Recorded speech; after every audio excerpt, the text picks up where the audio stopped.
Assalamualaikum warahmatullahi wabarakatuh. Selamat malam semuanya. Semoga teman-teman selalu dalam keadaan sehat dimanapun teman-teman berada, dan selalu dilindungi oleh Allah Subhanahu wa Ta'ala dimanapun teman-teman berada. Sebelumnya izin memperkenalkan diri. Nama saya Diah Ayu Islamiyanti dengan NIM 210404628 dari kelas Tasawuf dan Psikoterapi A3. Di sini saya akan menjelaskan salah satu materi, yaitu tentang puji dan syukur. Apa sih syukur itu sendiri? Syukur itu bisa dikatakan sebagai pengakuan kita terhadap nikmat-nikmat yang telah Allah berikan kepada kita. Jadi, dengan kita mengakui nikmat-nikmat yang telah Allah berikan, nikmat itu akan langgeng dan lestari. Tetapi, jika kita meninggalkan syukur dan kita melupakan nikmat-nikmat itu, maka nikmat itu akan lenyap. Pengertian dari syukur tersendiri itu adalah suatu pujian kepada Allah Subhanahu wa Ta'ala atas limpahan nikmat yang telah Allah berikan. Kebalikan dari syukur itu adalah kufur. Hakikat dari syukur tersendiri itu adalah menampakkan kenikmatan yang telah Allah berikan kepada kita, sedangkan hakikat dari syukur itu sendiri adalah menyembunyikan kenikmatan yang telah Allah berikan kepada kita. Menampakkan nikmat itu seperti apa sih? Oke, menampakkan nikmat yang telah Allah berikan kepada kita itu adalah dengan menggunakan nikmat itu ke dalam jalan yang benar, ke jalan yang Allah kehendaki. Seperti itu. Nah, bersyukur itu bukan hanya dengan pujian saja, tetapi bersyukur itu bersyukur itu bisa diiringi dengan lidah, dengan cara mengesahkan Allah Subhanahu wa Ta'ala. Kemudian secara istilah syara, syukur itu adalah suatu pengakuan nikmat yang telah Allah berikan kepada kita. Bersyukur itu adalah salah satu bentuk ketaatan dan ketakwakan kita sebagai hamba pada Allah Subhanahu wa Ta'ala. Selanjutnya, pujian. Apa sih bedanya pujian dan syukur itu? Pujian itu adalah suatu usaha yang dilakukan dengan lidah, usaha-usaha yang dilakukan secara lahir, seperti zikir, tasbih, dan sebagainya.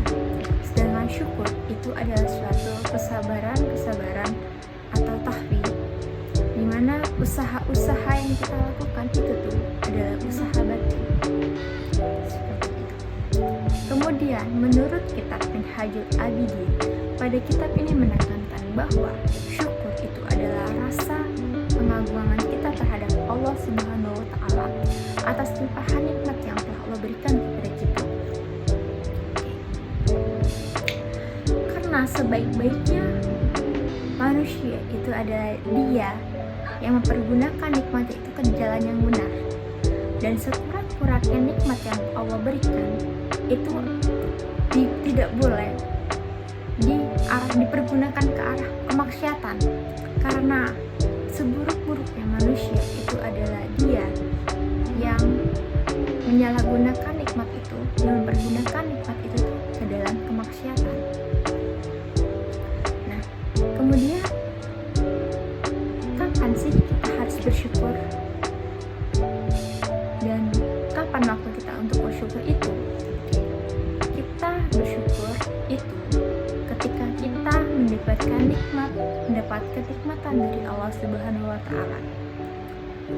Tetapi jika kita mendapat kesulitan, bagaimana? Ketika kita mendapat kesulitan, maka kita itu diwajibkan untuk bersabar. Sebagian ulama itu berpendapat bahwa ketika kita mendapat kesulitan, kita tuh harus bersabar, bukannya bersyukur. Karena sabar itu ada di dalam syukur itu sendiri. Jadi, ketika kita mendapat kesulitan, kita tuh diwajibkan untuk bersyukur. Tetapi dari kesulitan itu tuh ada nikmat. Nah, nikmat itu tuh yang menjadikan kita untuk bersyukur. Dari kenikmatan itu tuh membawakan kenikmatan itu, dari kesulitan itu tuh bukan suatu kesulitan, tapi itu suatu nikmat-nikmat nikmat-nikmat dari rasa nikmat-nikmat yang Allah berikan kepada kita. Ya, maka dari kesulitan yang kita dapatkan, kita tuh harus bersyukur. Karena kesulitan bukan semata-mata karena Allah itu membenci kita, tetapi karena Allah itu sayang kepada kita. Kemudian banyak banget orang salah mengartikan nikmat itu sendiri.